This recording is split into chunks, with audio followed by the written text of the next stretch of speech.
하나님 말씀 여호수아 19장 묵상제는 24절에서 51절까지인데 47절 한 절, 49절 한 절, 51절 한 절씩 나누어 합독하겠습니다. 구약성경 348페이지입니다. 348페이지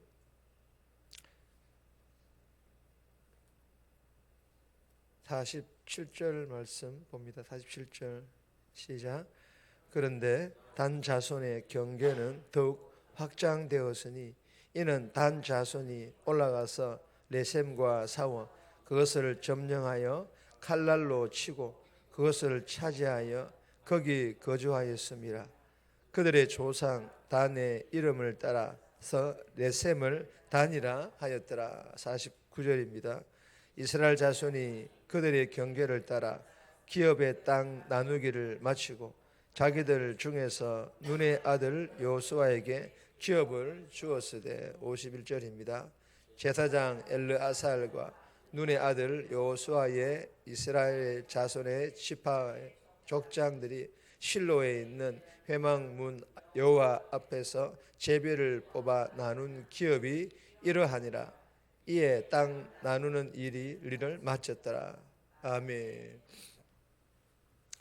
오늘 이 본문의 명절은 오늘 명절 이 새벽에 주시는 이 본문의 제목은 세 지파와 여호수아가 받은 기업, 세 지파와 여호수아가 받은 기업이 오늘 제목입니다. 오늘 이 본문은 아셀 지파 그리고 납달리 지파가 가나안 북쪽 지역을 기업으로 받았고 단 지파는 분배받은 지역 외에 레셈을 점령합니다. 그리고 이 여호수아가 받은 기업을 가지고 땅 분배를 하는 것으로 마무리를 합니다.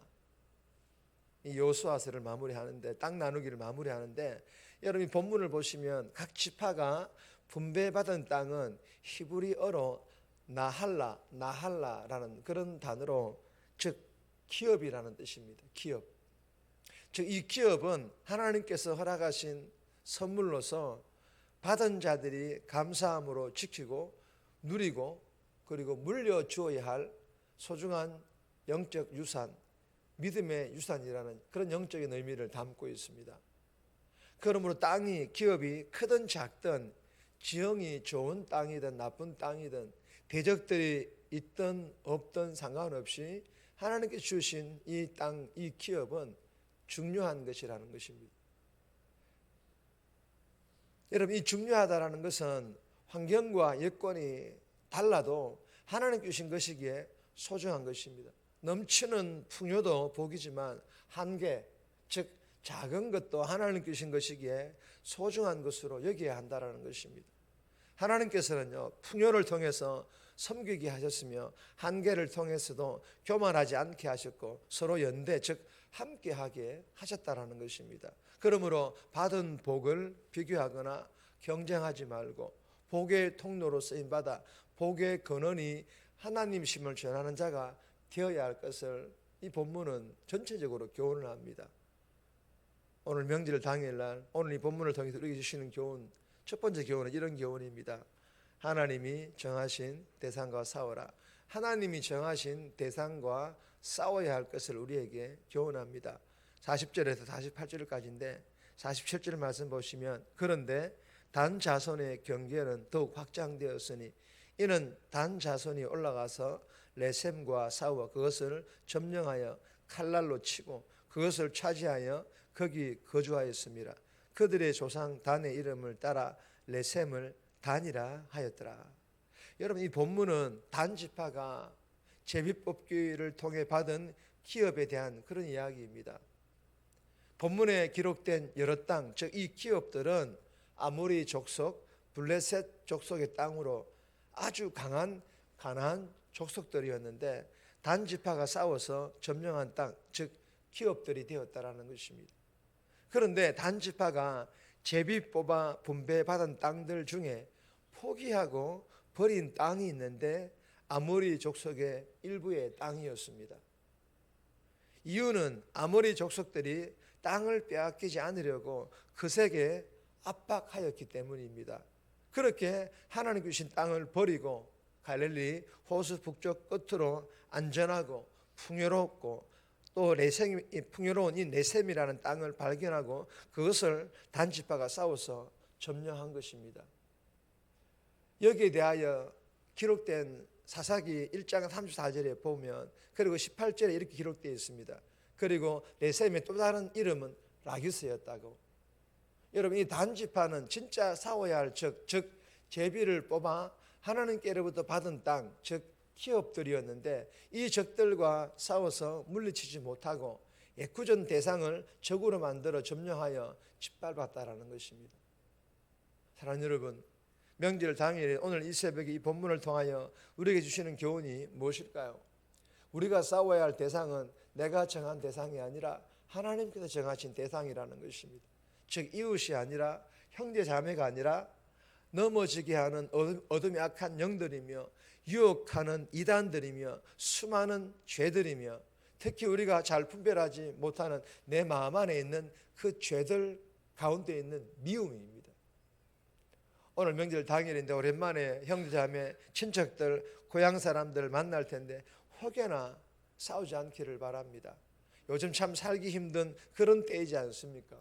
위로하고 격려하고 축복하고 기도해주며 예수사랑 많이 흘러보내고, 그리고 이 예수사랑 흘러보내는 이러한 일들을 우리가 정말 실천하려고 몸부림칠 수 있기를 주님의 이름으로 소망합니다.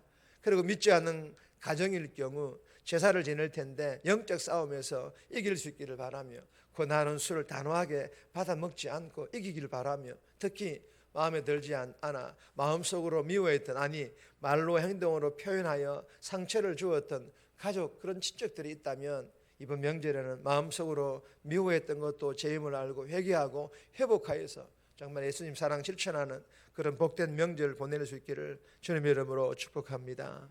두 번째 주시는 교훈입니다. 성장하고 성숙하라.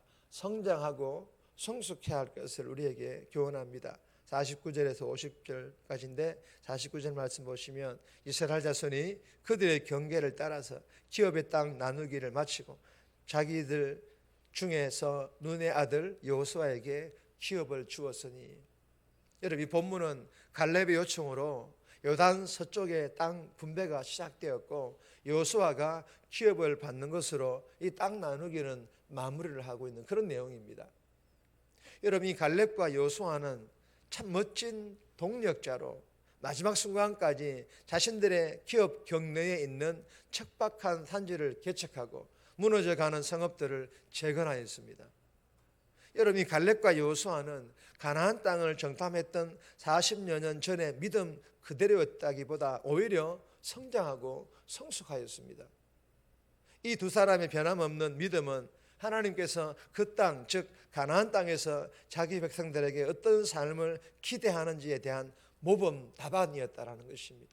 사랑하는 여러분, 저와 여러분들도 갈렙과 여호수아와 같이 5년, 10년, 20년, 30년 후에 과거의 믿음보다 지금의 믿음이 더 성장하고 앞으로의 믿음이 더 성숙할 수 있기를 주님의 이름으로 소망합니다. 그리고 오늘 명절 당일인데 가족들에게, 친척들에게 이 믿음의 본을 보여주는 그런 멋진 명절을 보낼 수 있기를 주님의 이름으로 축복합니다. 세 번째 주시는 교훈은 간단하게 보겠습니다. 우리는 통로입니다. 우리는 통로라는 교훈입니다. 51절 말씀인데 말씀은 따로 읽지 않겠습니다. 51절 말씀 보시면 이 마치다라는 이 말은 히브리어 칼라라는 단어인데 이런 의미를 가지고 있어요. 천지 창조와 성막 완공을 나타낼 때 쓰이는 그런 단어였다라는 것입니다. 이 마치다라는 단어가, 하나님은 가나안이 에덴이 되고 성소가 되기를 바라십니다. 하나님의 뜻이 하늘에서 이루어진 것처럼 가나안 땅에서도 이루어지기를 바라셨습니다. 오늘 사는 우리의 인생과 일상, 공동체와 세상 또한 마찬가지입니다.